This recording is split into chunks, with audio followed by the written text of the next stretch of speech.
Hi, welcome to PSV Revolution. I'm Matt and this is your review for Tumble VR.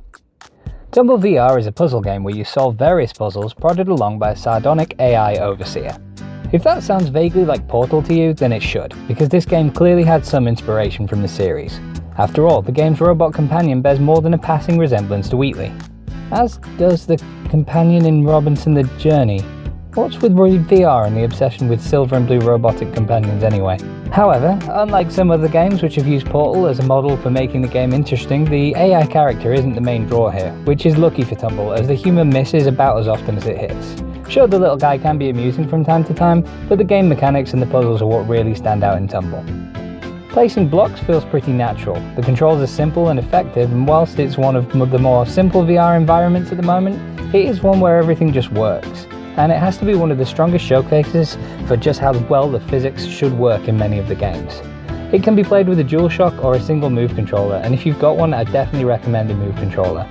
It's more accurate, slightly less cumbersome, and it can be rotated in many different ways that the DualShock can't. The variety in the types of puzzles was pleasantly surprising, and whether you're building high towers, redirecting lasers, building bridges, I actually found myself wishing there were more of almost all of them. The only one I could do without more of is anything involving mines. I don't seem to understand where to place them for the best effect, but the rest of them are pretty brilliant. I'd especially like to see some more of the limbo in the bridge levels, as they allowed some creative thinking around some of the problems, and unlike some of the other puzzles, there were multiple ways of solving them. I found it interesting going back and experimenting with different ways to solve the puzzles. I was quite surprised to find there is actually a two-player mode for the game, though to be fair it's more of a griefing simulator as the VR player tries to build a tower or do various puzzles, whilst the player on the social screen uses various gadgets of varying effectiveness to try and knock it down.